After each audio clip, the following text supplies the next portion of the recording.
Bonjour à tous.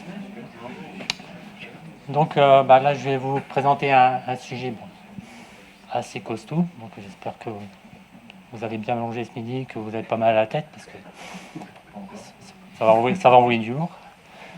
Donc on va parler de BPF et d'OpenTelemetry. C'est deux technologies et en soi deux approches de l'observabilité. Donc au sommaire, on va pouvoir faire un petit rappel de ce que c'est l'observabilité, mais bon, je pense que maintenant vous êtes tous aguerris au sujet. Ensuite, on va parler de BPF. Donc, quoi ça consiste cette technologie. Donc, on va beaucoup parler de Linux, du nouveau Linux. Ensuite, on va faire un comparatif entre BPF et OpenTelemetry. Donc, c'est pour ça que j'ai mis le versus entre parenthèses, parce qu'on peut établir des complémentarités entre les deux outils. Et en conclusion, donc, faire un bilan de ces outils, voir vraiment revenir sur les usages et la dimension projet de l'observabilité. Ce point sur lequel j'assiste beaucoup et souvent, pour moi, l'observabilité comme le monitoring, c'est pas uniquement de la technique, mais c'est aussi des projets d'entreprise. Et ça, c'est un point extrêmement important sur lequel je reviendrai. Donc, d'abord me présenter rapidement.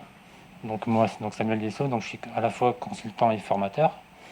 Donc, mes sujets de prédilection, c'est d'abord Linux, l'open source. Je suis tombé quand j'étais petit, il y a plus de 20 ans. Tout ce qui est le monitoring, l'observabilité, aussi en tant que formateur, j'ai aussi d'autres sujets qui me tiennent à cœur, notamment tout ce qui est numérique inclusif. Et ça, c'est quelque chose sur lequel je cherche vraiment à avancer. Je suis aussi créé Ice4IT, donc ma société dans laquelle j'englobe mes différentes activités. Et bon, pour faire un peu de pub pour ma région, je suis à la fois ch'ti et globetrotter, avec un petit clin d'œil à deux emblèmes de ma région, donc les géants en gaillon, qui sont juste derrière chez moi, en plus à Douai, et le célèbre beffroi de Douai que Victor Hugo chérissait en son temps. Donc, un petit rappel sur l'observabilité. Je vais y aller très rapidement. Donc, vous avez vu certainement ce matin donc, les 3 piliers, tout ce qui est métrique, tout ce qui est log, tout ce qui est trace. L'observabilité versus monitoring. Le monitoring, je vais constater un problème. L'observabilité, ça va me permettre d'aller voir ce qui se passe sous le capot et de comprendre le pourquoi de mon problème. Ensuite, l'observabilité, on peut dégager une espèce de typologie de différents types d'observabilité. On peut faire de l'observabilité au niveau d'une application, au niveau du réseau et au niveau de la sécurité. Et ça, c'est un point dans lequel le BPF peut apporter beaucoup. Et après, le 4e point, ça c'est une réflexion qu'on pourra peut-être développer pendant la table ronde. C'est l'Observability as Project. Pour moi, quand je le disais, l'observabilité, comme le monitoring, c'est de la technique. Et c'est d'abord un projet d'entreprise, comprendre les besoins de chacun. Et donc c'est pour ça que là, je vais vous parler de technologie et essayer de ramener les technologies aux usages qu'on peut en faire. Donc là, accrochez vos ceintures. On va parler donc de BPF, donc ce qu'on appelle Extended Virtual Packet Filter. Donc on va voir la technologie, en quoi ça consiste. Les outils, on va en parler rapidement puisque vu que le temps est un petit peu raccourci et surtout les usages. Donc qu'est-ce que c'est que le BPF? En gros, BPF c'est un espèce de cadre de programmation qui permet d'exécuter en toute sécurité des programmes dans une espèce de sandbox dans le noyau Linux. Mais vraiment, mais l'avantage c'est qu'on peut exécuter ces programmes sans apporter de modification au code du noyau. Petite aparté, s'il y en a qui se sentent largués sur les aspects noyau, architecture système, n'hésitez pas parce que là c'est un peu complexe. Donc je vais essayer d'aller doucement. S'il y a des questions, n'hésitez pas. Donc à l'origine, ça a été développé pour Linux et c'est toujours la technologie sur laquelle qui est la plus mature aujourd'hui. Bon, je sais qu'il y a un portage qui a été fait, qui doit être en cours de développement pour Windows. Ça, je sais pas où ils en sont. Et la force des programmes EBF, c'est qu'ils sont, par leur conception, très efficaces et sécurisés. À chaque fois, ils sont vérifiés par le noyau pour s'assurer qu'ils ne mettent pas en péril la stabilité ou la sécurité du système d'exploitation. Donc ça, c'est la grosse force. Donc, j'ai une sandbox, je peux exécuter mes programmes et je sais que je peux exécuter en toute tranquillité. Ça ne va pas mettre en l'air mon système.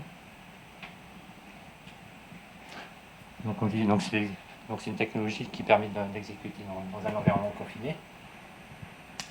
Et c'est surtout utilisé pour étendre les capacités du noyau sans qu'il soit nécessaire de faire des modifications ou de charger des modules. Donc, je vais essayer de faire rapidement. Donc pour rappel, en général, ça c'est le schéma que vous retrouverez sur le site de notamment Sion et VDL, donc l'espace utilisateur, la partie noyau. Donc l'espace utilisateur qu'on appelle en général le userland, c'est l'endroit où toutes les applications s'exécutent. Et l'espace noyau se situe en fait entre vous, utilisateur, et le matériel physique. Donc les applications dans l'espace utilisateur, elles ne peuvent pas accéder directement au matériel, elles passent forcément par le noyau. Donc cela, ils effectuent ce qu'on appelle des appels système qui accèdent ensuite au matériel. Donc tous ces accès à la mémoire, ce qui est lecture, écriture de fichiers, trafic réseau, passent par le noyau. Et donc l'avantage, c'est que BPF permet de fournir un moyen qui est à la fois sûr et sécurisé pour étendre des fonctionnalités de notre cher noyau. Donc 3 points. Donc comme je vous disais, on est à l'intérieur d'un bac à sable, donc sandbox. Donc ces programmes sont exécutés dans un bac qui sont isolés en mémoire et au sein du noyau, qui sont séparés des autres composants. Donc en gros, j'accède pas à la mémoire du noyau, je ne modifie rien et donc je peux faire mes tests. Donc je dirais, ça c'est l'avantage, vous pouvez, et ça on va y venir après pour l'observabilité, c'est qu'en gros vous avez une grande liberté de test, de développement, et vous laissez tranquille votre système par la même occasion. Donc les programmes BPF, on va avoir un exemple après. Donc c'est en général écrit dans un petit sous-ensemble du langage C. Et donc c'est un jeu d'instruction qui est assez restreint. Donc ça limite les opérations et ça réduit aussi les failles de sécurité. Et donc tous les programmes que vous allez pouvoir développer sur BPF vont passer par un contrôle, ce qu'on appelle vérificateur, qui vérifie que le code est absolument sûr. Par exemple, il n'y a pas de boucle, d'accès de mémoire invalide, d'opération non sécurisée. Donc, voilà, donc vous avez une grande capacité de développement, de test, et vous avez une capacité déjà dans la sécurité. Donc voilà un exemple de programme. Donc ça va, vous accrocher? Bon. Qui est-ce qui avait déjà fait du C? Bon. Ça va, tranquille. Non, je me posais la question en préparant l'intervention, je me dis je suis un peu fou de présenter ça, mais non. Bon, s'il y a des gens qui maîtrisent, c'est cool. Donc voilà. Donc beaucoup de flexibilité, une grande capacité à développer. Bon, après, il faut aussi avoir quelques connaissances en langage C, donc c'est pas forcément fait pour tout le monde. Il faut qu'en interne vous ayez vraiment des personnes qui soient à l'aise pour développer ce genre de choses. Mais après, on a quand même inventé des outils un peu plus sympas qui vous évitent de faire ce genre de cuisine. Donc rapidement, tous les programmes sont exécutés en tant qu'instruction de machine native sur le processeur. Donc ça conduit à une exécution plus rapide et à des meilleures performances. Il n'y a pas de chargement de contexte. Donc une application standard, elle change régulièrement de contexte entre l'espace utilisateur et l'espace noyau, c'est qui consomme beaucoup de ressources. Et l'avantage des programmes eBPF, c'est quand ils s'exécutent dans la couche noyau, ils peuvent accéder directement aux structures de données et aux ressources de noyau. Donc après, donc, tout ce qui est la partie pilotage des événements, on va vite passer. Donc on va faire un petit historique. Donc eBPF. Avant d'être eBPF, on a fait le BPF, donc tout ce qui percolate paquet de filtres. Donc ça a commencé au milieu des années 90. On va prendre un coup de vue avec ça. Donc c'était dans un article qui explorait l'utilisation d'un agent noyau pour le filtrage de paquets. Après en 1997, c'est officiellement introduit dans le cadre du noyau Unix, c'était la version 2.1. Après ça a continué à évoluer jusqu'en 2014, où il y a une grosse mise à jour qui a été mise en place, qu'on a appelé le filtre de paquets Berkeley étendu, eBPF. Donc cette version, elle a de grands changements en technologie BPF et la rend plus largement utilisable. Moyennant, après aussi, quand on dit largement utilisable, bon, je nuancerai parce qu'il faut quand même avoir un bon background technique. Je vous ai montré avec le type de programme qu'on peut développer. D'où le mot étendu. Donc à partir de 2016, il y a Netflix qui a commencé à utiliser le BPF pour toute la partie tracing. Et Braden Grine, que peut-être beaucoup connaissez, donc il est devenu largement connu dans les cénacles du monde de l'infrastructure et de l'exploitation. Ensuite, en 2017, donc, il y a Facebook qui est entré dans le jeu. Donc Facebook a ouvert 4 ans. Leur équilibreur de charge qui est basé aussi sur le BPF. Et donc chaque paquet qui va vers facebook.com depuis 2017 est passé par le BPF. Après, il y a Google qui a inclus ça ensuite en 2020 à son offre Kubernetes. Ensuite, bon, il y a Netflix, Microsoft et Isovalent. Isovalent, on va peut-être faire un petit focus. C'est eux qui ont développé l'application Cilium qui est basée sur le BPF, qui est une des applications les plus intéressantes et, à l'heure actuelle avec Grafana Bella pour le BPF. Donc, je vous ai présenté rapidement la technologie, mais technologie c'est intéressant, mais quid des usages. Bon, les outils, on n'aura pas le temps de faire malheureusement de démonstration de Grafana Bella Cilium, mais je reviendrai sur ça dans la conclusion. Pourquoi je vais utiliser le BPF? Qu'est-ce que ça peut m'apporter? En général, le BPF, les use cases se situent dans 3 domaines. Tout ce qui est la partie réseau, tout ce qui est la partie sécurité, et donc le sujet dont on parle le plus, c'est de l'observabilité. C'est marrant, c'est une présentation. C'est hyper bien. Donc toute la partie réseau. Donc la mise en réseau, elle est largement appliquée avec le BPF. Donc quand on est au niveau de la couche BPF, ça permet une observabilité complète, comme la visibilité sur le chemin réseau complet, compris tout ce qui est les sauts, l'IP source, les destinations. Et avec les programmes BPF, on peut traiter des événements réseau à volume élevé, manipuler des paquets directement dans le noyau avec une surcharge très faible. Bon, je ne vais pas vous montrer l'étendue qui est extraordinaire de ce qu'on peut faire avec le BPF, rien que sur le réseau, mais vous pouvez faire vraiment une analyse de l'activité réseau sur votre infrastructure qui est assez incroyable. Donc, en plus de ça, toute cette analyse de l'activité réseau, ça permet divers cas d'utilisation de mise en réseau, tels que l'équilibrage de charge, la prévention de tout ce qui est DDoS, et la mise en forme du trafic et la qualité de service, la QoS. Et par exemple, on a Cloudflare qui utilise le BPF pour détecter et empêcher les attaques DDoS en traitant 10 millions de paquets par seconde. Et là, ça c'est quand même pour moi une force, quelque chose d'assez fort. Traiter autant de paquets par seconde sans affecter les performances du réseau. Et ensuite, donc, on a Catron qui est basé sur le BPF de Meta qui effectue l'équilibrage de charge pour Facebook. Deuxième cas d'utilisation, Donc c'est la sécurité. La sécurité est un cas qui est vraiment très populaire pour le BPF. Et on vient même à dire qu'en fait, on va venir faire le lien avec l'observabilité. L'observabilité pour de la sécurité, maintenant, c'est vraiment le remplaçant des SIEM.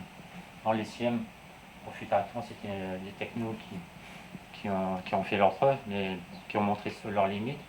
Et c'est vrai que maintenant, quand on parle de sécurité, qu'on lit ça à l'observabilité, c'est vraiment un sujet d'avenir et vraiment le remplaçant des SIEM. Donc la sécurité, c'est quelque chose de très populaire. Donc quand on utilise le BPF, les programmes peuvent observer tout ce qui se passe au niveau du noyau, traiter des événements à grande vitesse, où il a fait des comportements inattendus et déclencher des alertes beaucoup plus rapidement. Donc on a Google qui utilise le BPF pour la détection d'intrusion à grande échelle et Shopify pour tout ce qui est la sécurité des conteneurs. Donc voilà. Des questions jusqu'à ce stade? J'ai largué personne. Yes. Donc troisième cas, le sujet qui nous intéresse le plus, donc l'observabilité. Donc on sait que tout passe, dans le cas de BPF, tout passe par le noyau, c'est vraiment le point central. Donc le BPF fournit un moyen hautement performant et sécurisé de tout observer depuis le noyau. Donc là on va essayer de prendre nos scaphandres et rentrer un peu plus en profondeur en examinant les implications de la technologie.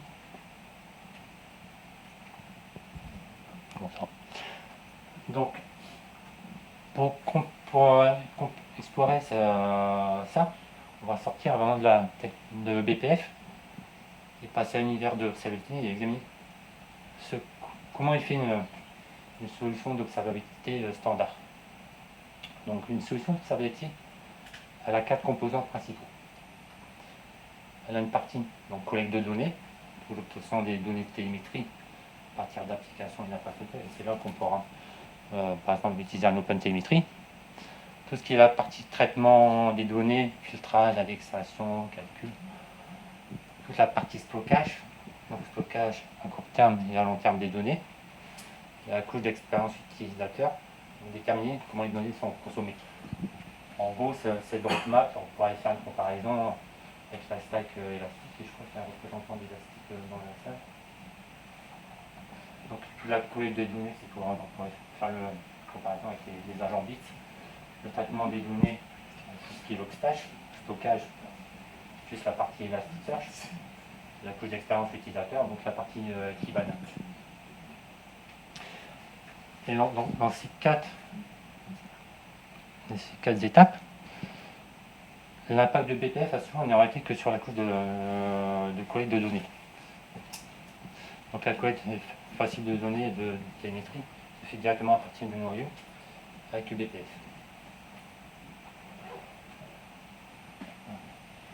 C'est normal que l'écran soit se coupe en quatre. C'est l'écran. Ouais. C'est un peu perturbant, mais bon, on va faire avec. Donc pour bien comprendre les mécanismes sous-jacents à la stabilité de BPF, on va comprendre le concept de crochet, ce qu'on appelle loop. Bon, là, accrochez vos ceintures, on va aller un peu plus loin.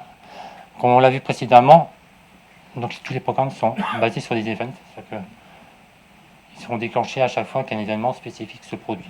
Par exemple, chaque fois que je fais un appel de fonction, un programme de BPF peut être appelé pour capturer certaines données à des fins d'observabilité. Donc, premièrement, ceux qui peuvent se trouver, donc les crochets peuvent se trouver dans l'espace noyau ou dans l'espace utilisateur. Ainsi, le BPF peut être utilisé pour surveiller à fond autant les applications de l'espace utilisateur que les événements au niveau du noyau. Donc, ces crochets peuvent soit prédéterminés ou statiques, soit insérés dynamiquement dans un système qui est en cours d'exécution et en évitant un redémarrage. Donc là, les points de trace, on va peut-être passer rapidement. Donc, parce que là, on parle souvent du SDT, de Kprom.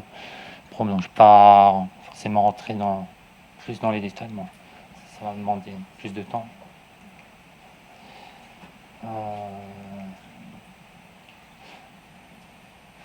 peut-être avancer.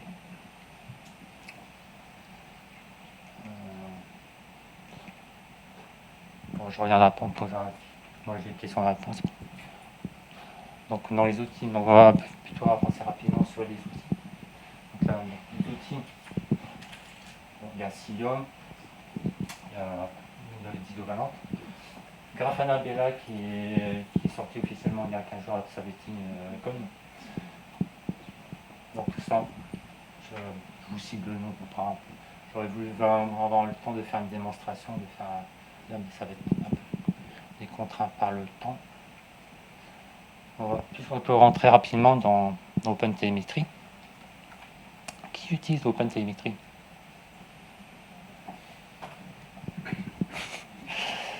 Donc on va essayer d'avoir une vue comparative. Donc l'idée c'est pas, bon, j'ai mis versus, mais en fait au final il y a une complémentarité qui peut se mettre en place. Donc OpenTelemetry, bon, rapidement, donc c'est un ensemble d'outils, de frameworks pour récolter des données d'observabilité issues des applications. L'idée c'est vraiment de standardiser, d'avoir un hub qui permet de standardiser, d'homogénéiser les données, peu importe leur provenance. Donc une différence entre BPF et OpenTelemetry. Il y a 4 points de différenciation au niveau de l'implémentation, l'efficience, la compatibilité et la facilité d'utilisation. L'implémentation, le BPF, ça s'installe très facilement. On installe sur des bains, c'est juste un paquet, c'est BPF Tools. L'implémentation sur OpenTelemetry, elle est un peu plus complexe. Toute la partie instrumentation du code, tout un ensemble de choses à mettre en place. Donc, déjà, l'avantage est à EBPF. Tiens, il y a une coquille dans ma présentation. Mais ouais, autant moi. Non, autant moi. Je vais me faire passer pour un négatif, je vais aller au bûcher. EBPF, fonctionne surtout sur Linux. Windows, je ne sais pas trop où ils en sont au niveau du portage, mais OpenTelemetry, c'est compatible autant avec du Windows que du Linux. Bon, après, la facilité d'utilisation, OpenTelemetry maintenant est de plus en plus plugué à la majorité des outils de monitoring du commerce. Donc ça rend beaucoup plus accessible. Le BPF, bon, c'est facile si vous passez plus par des outils comme Cilium, comme Grafana Bella. C'est une bonne entrée en matière parce que de prime abord, bon là je vais vous montrer rapidement, ça demande quand même d'avoir un certain bagage technique, d'avoir une certaine compréhension de la mécanique. Donc je vais en venir à la conclusion, après on pourra échanger. Donc le BPF, OpenTelemetry, pour moi c'est 2 technologies vraiment puissantes. C'est 2 approches de l'observabilité, avec leurs avantages et les inconvénients. On voit au BPF, en gros, c'est l'observabilité donc, un peu qui sont limites. En gros, je peux faire énormément de choses, mais ça me demande des compétences, ça me demande de l'investigation. Là, OpenTelemetry est déjà intégré dans la plupart des outils de monitoring. Donc, en gros, il va y avoir une observabilité qui sera déjà associée au monitoring. Donc, pour moi, c'est 2 technologies qui sont puissantes. On peut faire énormément de choses. C'est très prometteur.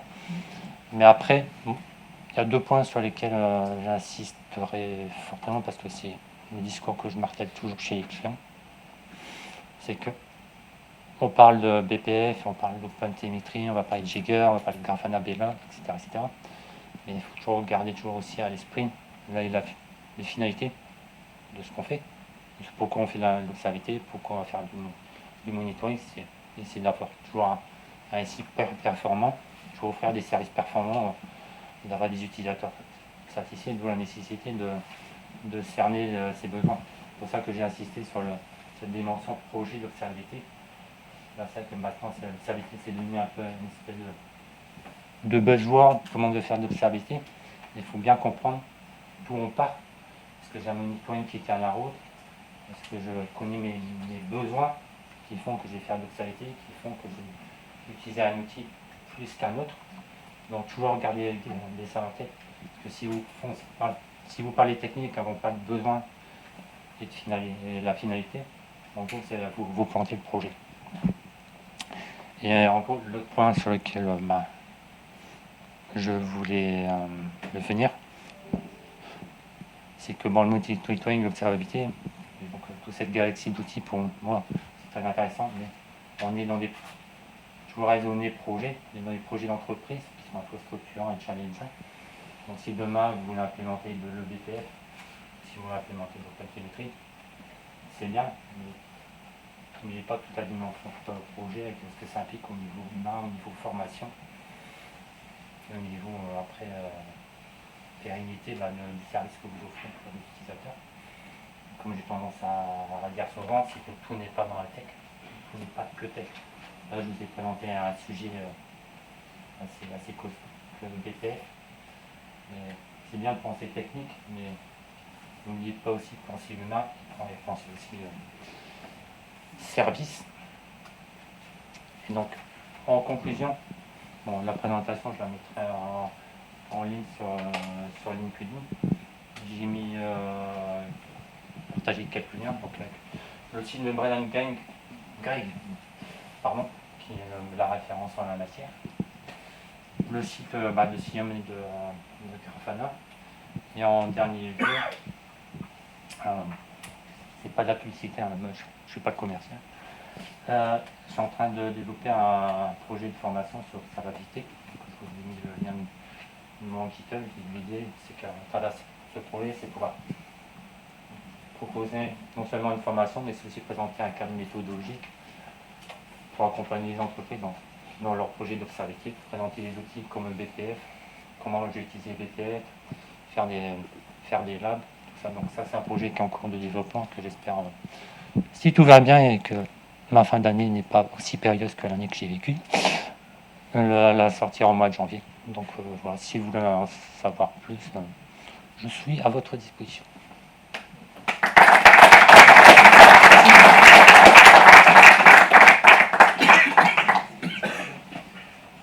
Des questions?